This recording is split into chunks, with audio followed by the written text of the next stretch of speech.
Empat ibadat yang telah dibincangkan sebelum ini adalah mengenai keindahan dan kebaikan Islam melalui rukun Islam: salat, zakat, puasa dan haji.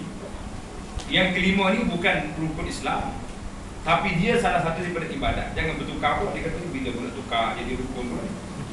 Jangan salah faham. Setelah baca hadis, baca buku tu, dia tak kata rukun, dia kata ibadat. Banyak lagi ibadat lain, cuma kita ambil satu je, mewakili yang lain. Semua empat rukun ini mewakili Islam dan menjaga asas wujudannya. Jadi matlamat kenapa masuk jihad di sini, kerana dialah yang nak jaga semua yang empat tadi. Semua yang tiga tadi, yang empat bermula daripada akidahnya, duduk di jihad sebagai penjaga. Kalau tak ada jihad, inilah yang terjadi seperti yang tuan-tuan tengok hari ini. Kita akan membincangkan tentang jihad. Ia adalah salah satu unsur perlembagaan yang bertujuan untuk menjaga agama daripada terhapus dan musnah selepas kewujudannya, iaitu dengan menghalang setiap percubaan untuk menghapuskan asas binaan agama ini yang terdiri rukun-rukunnya. Jadi kalau tak ada jihad, hari ini bila tak ada jihad, orang boleh buat main-main. Orang bukan Islam main-main, menentang undang-undang Islam pun boleh.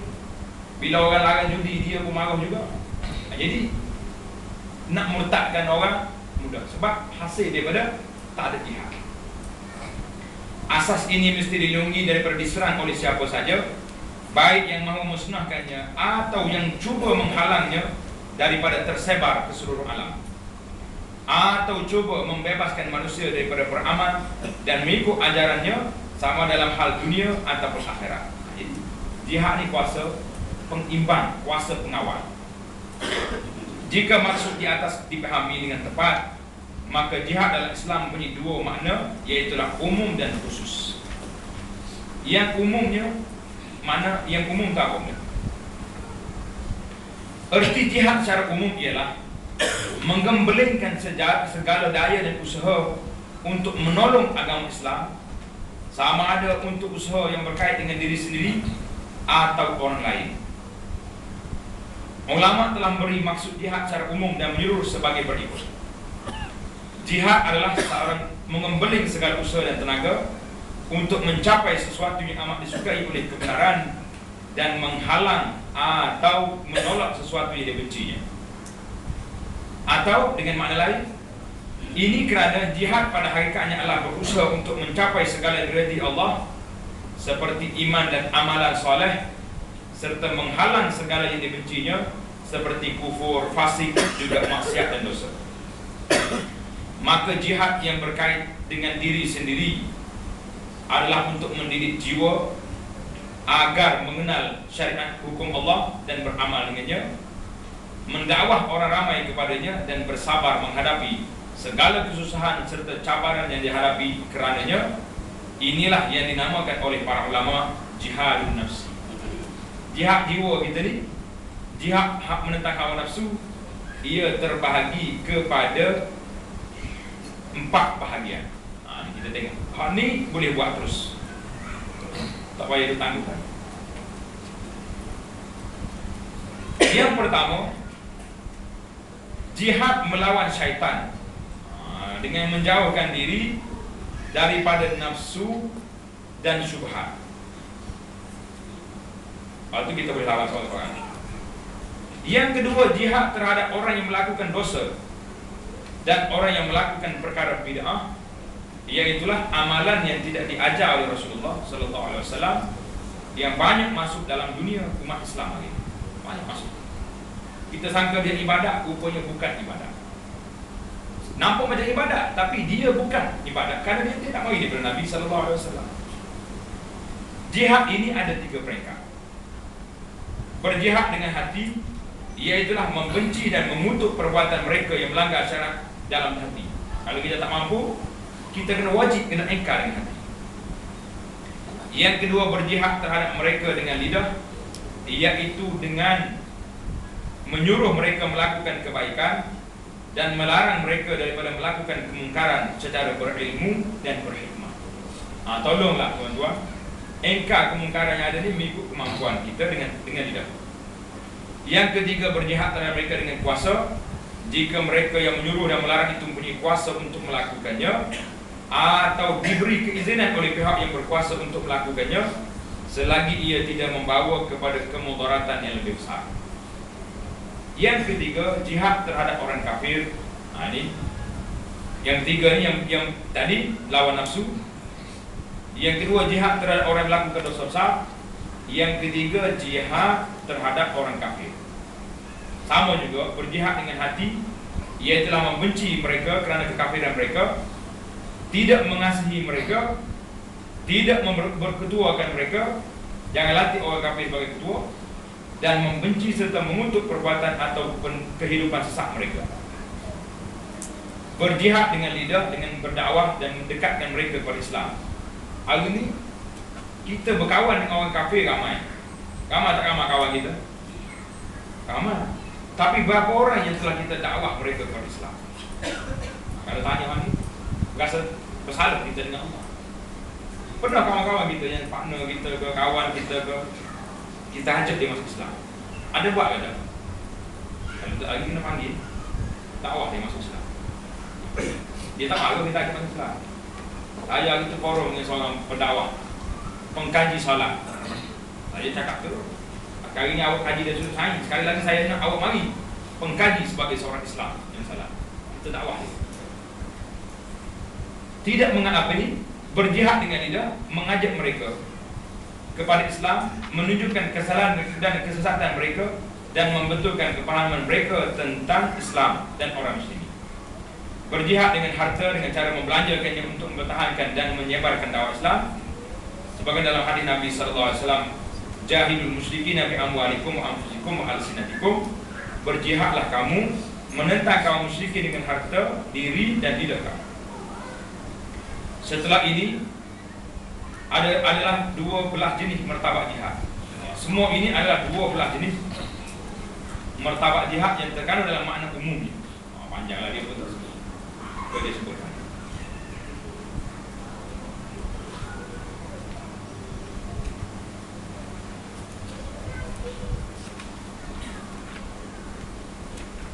Baik, kita berpindah pula kepada jihad khusus. Jihad nafsu ni insya-Allah kita akan wacanakan satu kitab lain, tajuk dia penawar bagi hati. Ini semua nak lawan nafsu kita sendiri dan lawan syaitan. Makna khusus jihad tu apa dia? Makna erti jihad yang khas adalah menentang orang kafir secara nyata, iaitulah memerangi dan membunuh mereka yang melawan kita. Yang tak lawan jangan bunuh. Ulama telah menjelaskan definisi jihad ini. Orang Islam memerangi orang kafir yang tiada perjanjian dengan mereka selepas didakwah kepada Islam dan mereka menolaknya untuk menegakkan kalimah Allah.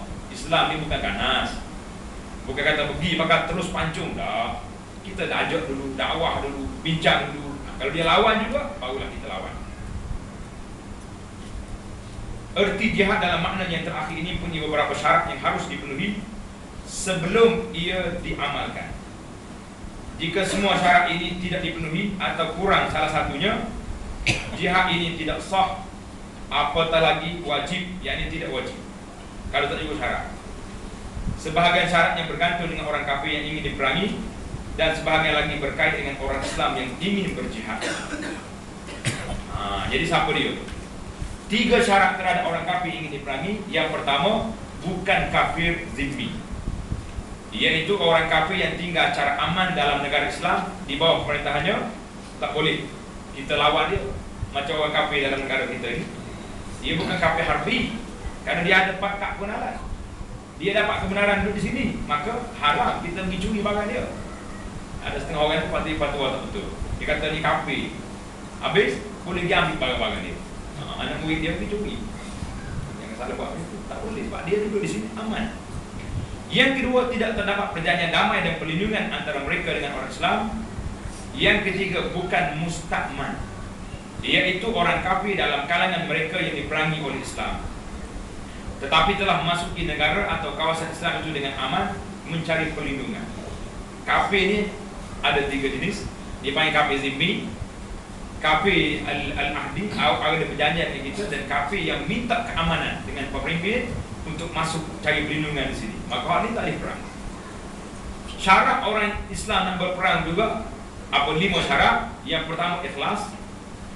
Yang kedua berperang di bawah panji tauhid, bukan di bawah mana-mana panji lain. Yang ketiga harus mempunyai kekuatan dan kuasa. Kita nak lawan tu biar dia kuat, kalau tidaknya bunuh habis orang Islam. Yang keempat, tidak harus ada andaian bahawa berlakunya peperangan itu akan membawa kemusnahan yang lebih besar. Lepas ni orang akan serang habis negara Islam, tak boleh. Yang kelima, dengan izin pemimpin ketua orang Islam, kerana hanya dia yang punya kuasa untuk mengisytiharkan jihad, manakala semua rakyat harus menghormati dan mengikut pendapat.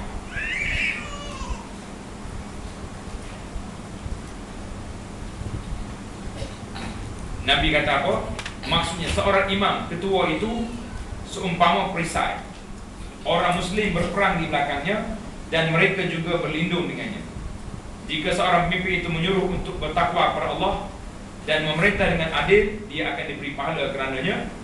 Dan jika dia melakukan sebaliknya, dia juga akan bertanggung jawab teradanya. Hari ini dalam Bukhari dan Muslim, dia punya 2 pengajaran. Pengajaran yang pertama, orang ramai memerlukan pemimpin untuk berperang. Tak boleh kita buat kumpulan kita sendiri, lepas tu kita pergi lawan. Adalah salah bagi mana-mana kumpulan untuk mengisytiharkan jihad, kerana dengan berbuat demikian tidak akan memberi apa-apa faedah, bahkan hanya akan membawa kepada keburukan yang nyata. Yang kedua, Rasulullah SAW tidak mensyaratkan bahawa pemimpin itu mesti seorang yang adil, yang benar. Para ulama juga tidak menolak syarat yang disebut tadi. Yang pentingnya jihad itu mesti di bawah pemimpin negara Islam yang dilantik. Hanya mereka yang benar-benar berilmu dan soleh saja yang mengetahui waktu yang sesuai dan tepat bagi mengisytiharkan jihad. Jadi di sini difaham panjang oleh ulama.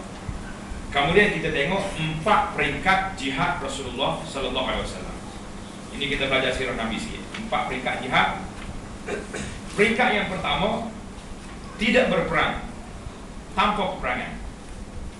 Ini adalah keadaan yang terpanjang dan Rasulullah sallallahu alaihi wasallam hanya diperintahkan untuk menyampaikan dakwahnya. Bererti memberi peringatan terhadap orang ramai untuk bersabar menghadapi kejahatan orang kafir. Di mana ketika ini? Iaitulah waktu di Mekah. Di Mekah Nabi sabar ya. Dakwah orang Islam Alhamdulillah. Peringkat yang kedua, kaum muslimin dibenarkan untuk memerangi orang kafir, tetapi mereka tidak diarahkan untuk melakukannya. Bila ayat Quran ini turun, mula-mula Nabi kita berpindah ke Madinah. Dengan ayat inilah Nabi kita pergi perang Badar. Cerita perang Badar kita tengok dalam kitab-kitab sirah. Peringkat yang ketiga, kaum muslimin diarahkan untuk memerangi kafir yang memerangi mereka dan tidak yang selainnya. Kalau kafir lawan kamu, baru lawan. Peringkat yang keempat, apabila orang Islam telah mempunyai negara sendiri dan cukup kuat untuk memerangi kaum musyrikin yang menghalang atau menjauhkan manusia daripada menerima Islam, Rasulullah sallallahu alaihi wasallam telah diperintahkan untuk memerangi orang kafir semua. Kalau kamu halang tak mau Islam, baru kita lawan dia. Para ulama fiqh telah menyebut bahawa kesemua bahagian ini tidak dinasah, tidak dihapus atau dibuang. Setiap peringkatnya harus disesuaikan dengan keadaan dan situasi kaum muslimin. Tempat kita hari ini duduk di peringkat mana? Peringkat pertama, duduk di peringkat pertama. Jadi ulama Islam yang boleh menilaikan kita duduk di kumpulan mana. Kesimpulan akhirnya kita tengok kelebihan dan kebaikan jihad ini. Yang pertama, menegakkan kalimat Allah dan menjadikan agama untuk Allah seluruhnya dan berhukum syariat. Bila Islam menang, bolehlah buat undang-undang. Kali ini kita tak menang. Kita hanya Islam, orang Islam boleh memerintah. Kalau betul-betul menang, kita boleh ubah perlembagaan. Dustur Al-Quran. Hari ini perlembagaan kita nak tulis Quran dengan hadis sebagai undang-undang tertinggi. Belum lagi. Kerana kita masih belum mencapai tahap ini. Yang kedua, menangkis permusuhan daripada orang Islam dan menolak kezaliman daripada orang yang lemah. Jadi bila ada jihad boleh kita buat. Yang ketiga, Jihad membawa kemuliaan di dunia ini. Umat Islam asalnya berkuasa dan mulia kerana jihad, tetapi apabila mereka meninggalkan jihad, mereka menjadi hina dan tidak dihormati. Hari ini kita lemah ni sebab apa? Sebab jihad sudah tidak ada lagi. Nak berjihad macam mana? Kalau kita kata nak jihad, pemimpin umat Islam dulu ditangkap orang, belum daripada orang kafir. Yang keempat, sesungguhnya jihad yang dilakukan mengikut syarat-syaratnya sebagaimana ditetapkan oleh Islam dan dijelaskan oleh para ulama, akan mendapat pertolongan Allah Azza wa Jalla. Yang kelima, jihad menjadikan umat Islam semua yang terlibat dalam usaha mencapai kejayaan dan kemenangan. Yang keenam, jihad membuka pintu, meluaskan lagi horizon ke arah ketekunan dan kerajinan dalam hidup, kerana kemuliaan yang datang bersama jihad membawa erti lain dalam hidup ini. Yang ke-8, yang ke-7, melalui jihad Allah memilih sebilangan kaum muslimin sebagai syuhada, orang yang mati syahid. Orang dulu berebut pakat nak mati. Kita hari ni berebut pakat tak nak pergi mati. Berebut takut. Baru ni bunyi amaran tsunami, semua pakat tanya ustaz macam mana? Sudah buat temayah hajat? Kata temayah hajat apa? Orang kata tsunami nak mari, kata tak kan? Okay, istihar tsunami pun tidak lagi. Baru bunyi di negara lain tsunami tu, sibuk kecuk tu. Takut mati sampai begitu sekali. Mati tak mati pun kita tetap akan mati. Baik kita mati sebagaimana cerita Nabi Musa tadi. Jadi insya-Allah kita akan sambung lagi perbincangan kita dalam perbincangan seterusnya.